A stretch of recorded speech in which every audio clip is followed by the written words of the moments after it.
이게 대출 받는 것보다 발음 끊는 게 더 힘든 거예요. 숫자 너무 많아요. 예, 부동산 경쟁이. 경제연구소 김인만 대표고요. 뭐 여러 가지 의견들 많이 주셨는데 제가 궁금한 건 이제 두 가지입니다. 하나는 정부의 세제 개편안 방향이 다주택자 규제, 비거주 1주택자 규제, 또 초고가 주택 규제로 이제 세 가지로 저는 정리를 하고 싶습니다. 초고가 주택 정의는 뭐 의견이 분분한데 뭐 50억 이상이 될지 분분한데요. 초고가 주택 최근에 서울 집값 상승이 15억 이하 중저가 아파트들이 신혼부부들이 많이 사면서 이제 집값이 올라가는데 초고가 주택 보유세를 올리면 지금 서울 집값이 문제가 되는 영역이 안정이 될 것인가가 저는 좀 걱정이 되는 부분이고요. 두 번째는 비거주와 어떻게 걱정이 돼요? 다주택자들 예, 좀 효과가 있겠냐 과연 그 말인가? 그러니까 15억 이하가 안정이 돼야 되는데 15억 이하 구간은 보유세를 많이 올리기 힘든 구간인데 초고가 주택을 때리는데 15억 이하 아파트가 안정이 될까 그 연관 관계가 몇 년 안에 효과가 나올지 잘 모르겠고요. 비거주와 다주택자를 때리면 결국 그분들은 세입자를 때리게 되는데 지금 전세 월세 난인데 세입자들이 맞았을 때 그러면 정부는 다주택 비거주 1주택자를 때렸을 때 전월세 시장 세입자 보호 대책이 지금 마련되고 있는지 제가 궁금하고요.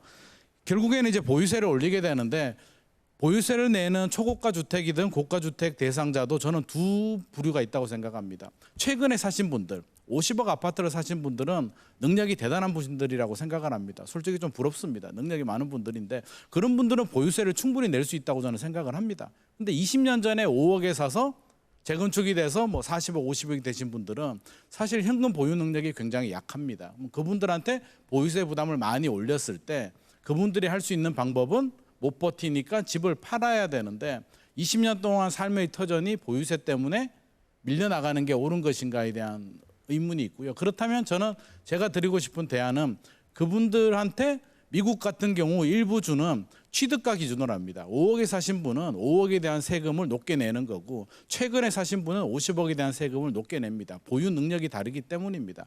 탈출하고 싶은 분들은 양도세를 좀 내려줘야 되는데 양도세를 내리면 사실 그 불로소득 논란이 있거든요. 무주택자들이 상실감이 큰데 제가 제안 드리고 싶은 건 조건부로 서울 집을 팔고 지방에 고향에 뭐 미분양 주택을 사면 양도세를 면제를 해주든지 집을 팔고 금융계좌나 국민연금에 넣고 내가 장기간 키핑하겠다는 분들 양도세 면제나 감면을 주는 방법 아니면 10년, 20년 동안 임대료를 안 올리는 분들한테 감면이나 뭐 면제 혜택을 주는 방법 다양한 조건부로 탈출구를 좀 만들어주면 좀 좋겠다는 말씀 드리고 싶습니다. 보유세도 뭐 이연하는 방법도 있잖아요. 뭐 이연하는 방법도 있겠습니다만 이연은 결국에는 또 다 낼 건 내야 되는데 20년 전에 사신 분은 경제활동 대기업을 다니다가 지금 은퇴하신 분인데 앞서서 이제 1% 10억 얘기도 했는데요.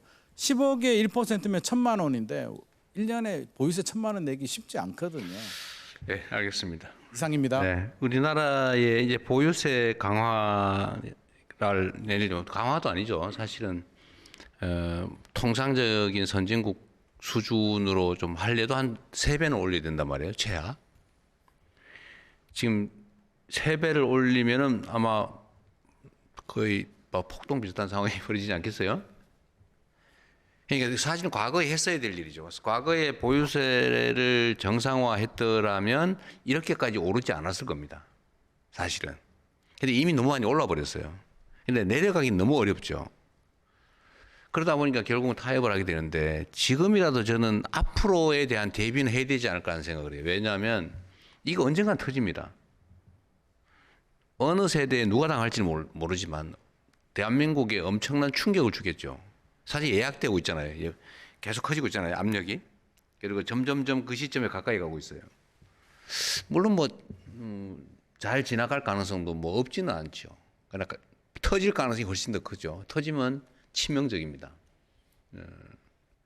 그래서 이거를 저는 이제 좀 정치적 손해를 보더라도 대비는 해야 되겠다는 생각을 하긴 해요. 근데 그게 너무 과하게 책임지기는 좀 어려운데, 저는 이런 생각을 해봤습니다.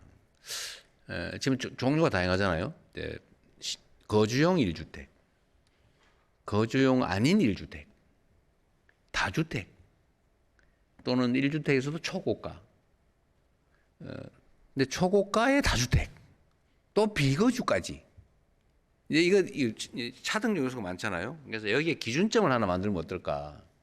통상적인 그냥 1주택을 기준으로 적정하게 그 보유 부담을 설정하고 여기에 거주할 경우는 일단 감하고 그러니까 비거주라고 가중하는 게 아니고 1주택에 대해서 기본을 정한 다음에 실거주 또 거주 용도일 경우에는 감해주고 그게 또 예를 들면 서민용 또는 중산층용이라 그러면 좀 보호하는 측면이 또 약간 감해주고 이제 이렇게 좀 정리할 수 있을 것 같고 또 지방 이런 데도 또 배려해주고 지역적 요인을 고려하는 거죠. 그 다음에 이제 반대쪽 그러니까 가중 요소죠. 감면 요소 이제 가중 요소는 엄청 비싸다. 뭐 호화주택으로 분류되는 뭐 그런 거다. 아니면 다주택이다. 아예 그냥 진짜 명백한 투기용이다. 뭐 이런 경우도 가중 요소들인데 그것들을 좀 더하고 이렇게 해서 좀 단계적으로 차등을 두는 걸 지금 고민을 하고 있긴 합니다. 근데 그게 어느 정도가 적정할지는 사실 여러분들 의견을 좀 오늘 듣고 싶었는데 여러분도 어느 정도가 적정하다는 얘기를 하기 진짜 어렵죠. 그런 얘기는 사실 좀 듣고 싶고요. 또 한 가지는 이거 하나 제가 의견도 좀 여쭤보고 싶어요. 전세 대출 얘기를 제가 아까도 잠깐 물어봤는데 사실 대한민국의 주택 가격 중에서도 아파트 가격이 이 비정상적으로 폭등하게 된 경우가 여러 가지가 있죠. 예를 들어 부동산 전체적으로는 보유 부담이 너무 적어서 부동산 값이 많이 올랐던 거고 그 중에서 그 아파트 가격이 많이 오르게 된 것은 뭐 편리한 것도 있지만 이제 보호 정책이 너무 과중해서 오른 것도 있어요. 근데 이 중에 또 하나의 요인이 뭐였냐면 소위 전세를 쉽게 해준다고 서민들에게 지원을 해준다고 전세 대출을 거의 무제한으로 해줬던 겁니다. 이게 이제 왜냐하면 전세는 너무 쉬우니까 그럼 집값이 또 오르거든요.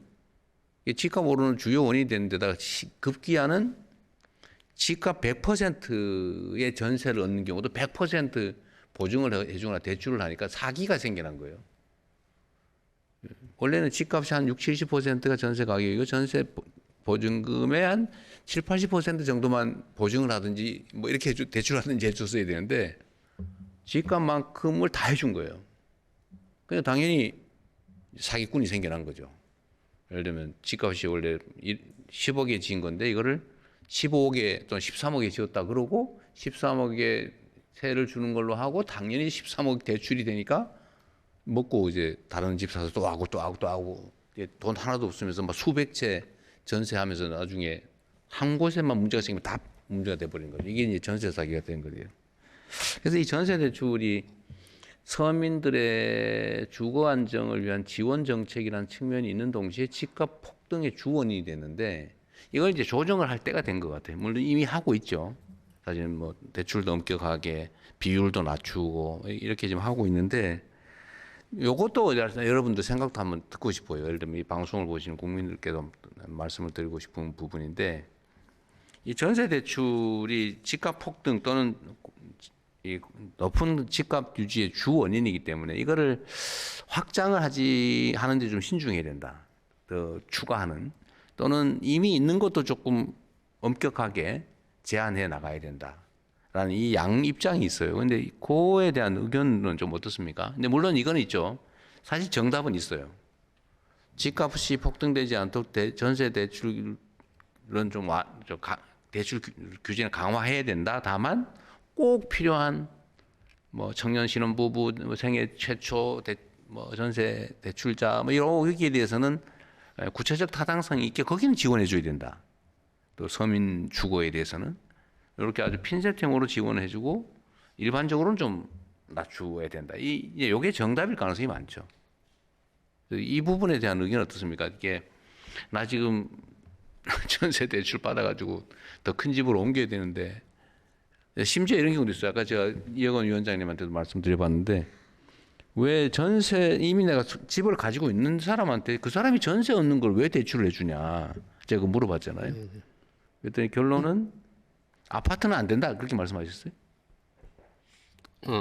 그러니까 보통은 이제 비거주 1주택인데 아까 거주용 그런 수요가 있을 수가 있기 때문에 근데 대신 한도를 줄여놨습니다. 예전에 5억 4억 받아서 한도를 2억으로 줄여놓고요. 그다음에 거기에다가 DSR 할 때 이자 상환도 부려놓고 근데 하여튼 뭐 줄이는 건 좋은데 제 생각은 이미 집을 가지고 있는데 이미 유주택자인데 그 사람이 딴 데 전세 얻는 거에 대해서 굳이 대출을 해줘야 되나? 라는 생각이 드는 거죠. 여러분들 어떠세요? 안 됩니다. 그냥 즉흥적으로 이거 한번 해볼게요. 이제 판단이 안 서서 그러는데 그냥 이 더 어려운 주제인데 뭐 의견이 없으면 안 해도 되고 그 해주면 안 된다. 손 한번 들어보세요.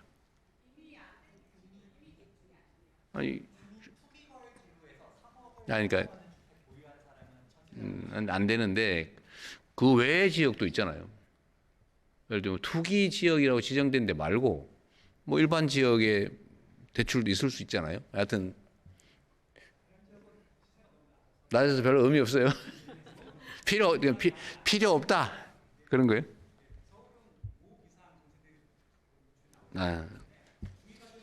이미 추가의 규제가 필요 없을 정도다. 그래요. 의견은 다를 수 있을 것 같은데. 네, 알겠습니다. 그 부분에 대한 의견도 한번 물어봤고요.